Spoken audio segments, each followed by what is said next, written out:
Ay, ka-coffee, magandang araw po sa inyo, Luzon, Visayas at Mindanao. Except kay Harry Roque. Of course, yung mga ka-coffee natin abroad, magandang araw po sa inyo. Nagpapakalat na naman po ng fake news, itong butanding na to, itong pugante na ito, itong land grabber na ito, na si Harry Roque. At ang sinasabi niya, hindi raw na-aresto si Zaldico. Ano na naman yung patunay mo na naman na hindi na-aresto si Zaldico? Sinungaling na naman si PBBM. Bakit? Ikaw ba ay Czech authority? Ikaw ba ay opisyal ng Czech Republic para masabi mo na hindi na-aresto si Zaldico?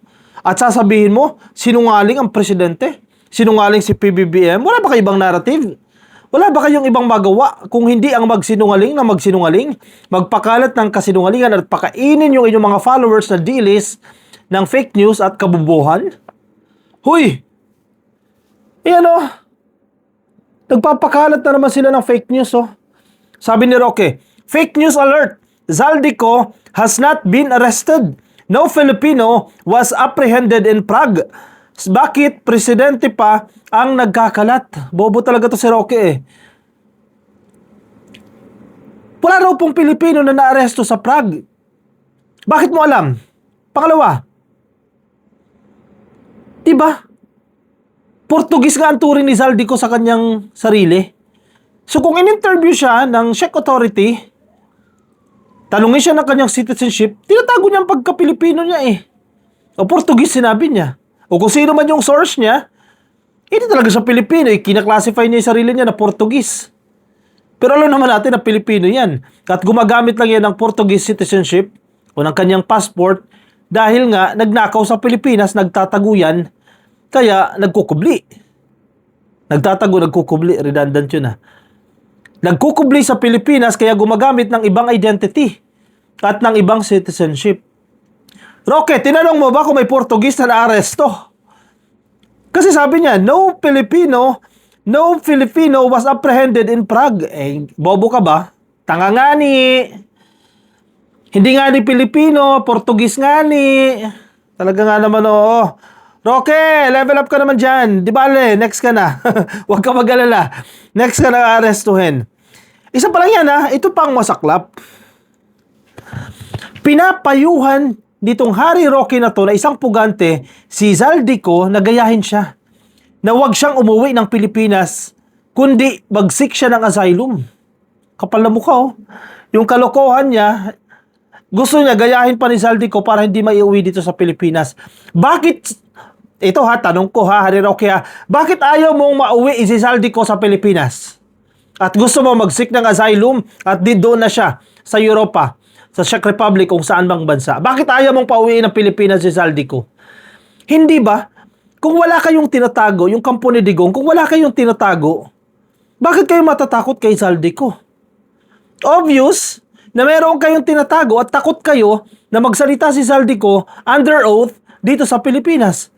Kasi mamaya yung salita niya, yung kumalat online na may mga reports na AI generated, eh kayo lang pala yung may gawa, hindi pala si Zaldico yan.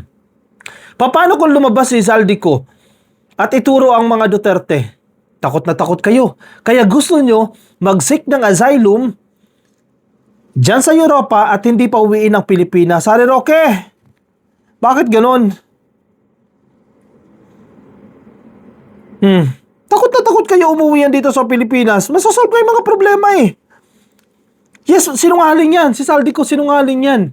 Pero iba pa rin kapag nasa korte siya ng Pilipinas, under custodiya siya ng korte ng Pilipinas. Magkaiba yan. Magsisinungaling yan. Ituturo niya si Marcos, ituturo niya si Romualdez, pero hindi ka nakakatiyak. Paano kung ituro niya si Digong? Kung magsabi talaga ng totoo yan, paano na ngayon yan? Kaya siguro ayaw niyo siyang pauwiin ng Pilipinas. Oh, Roque, ano tong gimmick mo na naman? Binidyo niya pa talaga, ha? Tinuturuan niya ng kalukuhan itong si Zaldico. Kasabot siguro to. Magandang araw po sa inyong lahat, no? Well, Wait napabalita lang. po ngayon. Adjust natin brightness. Well, napabalita po ngayon at inanunsyo ng presidente mismo na nahuli na raw po si Zaldico. At siya daw po ay nasa bansang Czech Republic. Well, unang-una po, no? Ang pagkakahuli po niya siguro ay dahil nakansela ang kanyang passport. Pag nakansela po ang passport ng isang tao, under international law, siya ay magiging undocumented alien and subject to summary deportation. Okay. Kung meron po kayo, Dito pa lang mahina si Harry Roque dito eh. Ang dami na butas agad sa kanya. Una, di ba hindi ka naniniwala na naaresto? Bakit mo ikukut ang presidente na naaresto? Doon pa lang bobo ka na eh. Di ba? Bakit ka kasi ang purpose ng video na to, magbigay siya ng advice kay Zaldico na magsika ng asylum, huwag kang umuwi ng Pilipinas. Yun yung purpose ng video na yan. Kung di ka ba naman tanga, sabi mo fake news yung sinasabi ng presidente na naaresto, bakit ka magbibigay ng advice? Pangalawa, yung reason niya ay nag-expire daw po o kinansela na ng Philippine government yung kanyang pasaporte. Bakit yan ang assumption mo? Hindi mo tinitingnan yung other side of story. Yung sinasabi ni John Vic Rimulya na nagpakakampante itong si Zaldico at hindi niya dala yung kanyang pasaporte. Hindi niya sinasabi doon kung Philippine passport yan o Portuguese passport. So, inassume niya na agad na kinansel ng Pilipinas noong December yung kanyang pasaporte. Therefore, i-deport siya. Bobo lang. Hindi mo tingnan yung ibang possible scenarios na nagpakakampante si Zaldico, hindi niya dinala yung kanyang mga dokumento.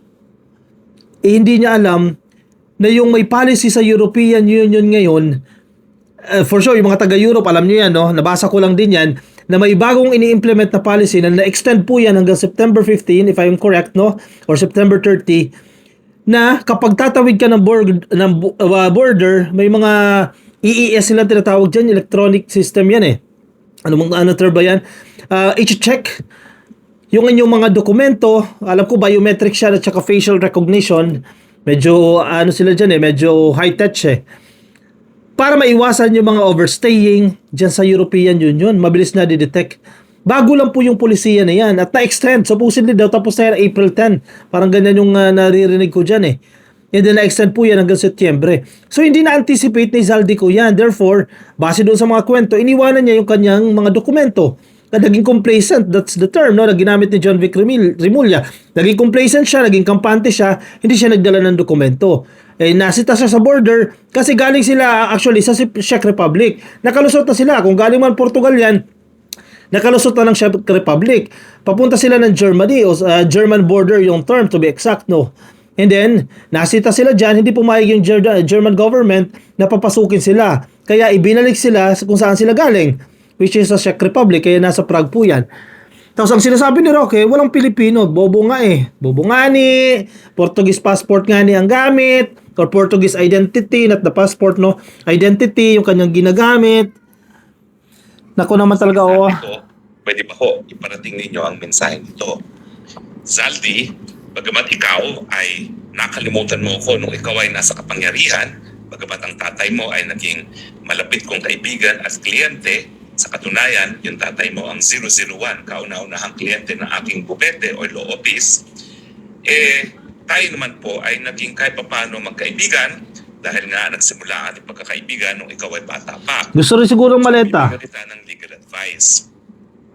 Ang ginawa mo naman na pag-anunsyo na ang Marcos Jr. ang nasa taas o mastermind ng pangungurakot pagdating sa flood control funds at saka sa pagtaon ng budget ng DPWH ay isang bagay na po pwedeng magbigay sa iyo ng karapatan na humingi ng asylum. Unang-una, ang sinabi mo ay isang krimen at ikaw ay isang whistleblower, no? Tira mo, ha? Ganyan kasama itong abogado na itong si Harry Roque. Ganyan siya kasama. Billions of pesos ang ninakaw ng magnanakaw na si Zaldico. Tapos bibigyan niya ng paraan para makalusot ka sa batas. Bibigyan niya ng diskarte para maiwasan yung mga polisiya o yung accountability. Ganyan kasama itong abogado na to eh. Kaya maraming abogado na napakasama eh. Gaya ni Harry Roque eh. Imbis na pauwi ng Pilipinas yan para managot yan dito sa Pilipinas, magturo siya kung magturo kung ano man yan, basta mapapatunayan niya sa korte. Imbis na yan ang gawin, habulin ng accountability, tinuturo niya magtago ka. Mag-seek ka ng asylum. Ikaw naging star witness pa ngayon. Samantalang ikaw may kaso ng graft and malversation. Dahil sa bilyones na nawala. Tapos ngayon, tinuturuan ka na, oy, ikaw pa ngayon ang bida. Ikaw pa ngayon ang nag-reveal sa korupsyon ng Marcos administration. Therefore, dapat hindi ka pa uwi ng Pilipinas. Talaga ganyang kasama itong si Harry Roque forever. Alaman mo ang detalye ng ginagawa ni Marcos Jr. at ang kanyang pinsan na si Tambaluslos na pandarambong ng Kabanang Bayan dahil ikaw ay naging chairperson ng Committee on Appropriations. At ikaw din ay malapit na malapit kaalyado ni Speaker dahil siya ay pinsang buo ni Marcos Jr., ikaw din ay naging katiwala ni Marcos Jr. So yung ginawa mong pag-anunsyo na ang mastermind sa lahat ng kabalustugan sa budget ay si Marcos Jr.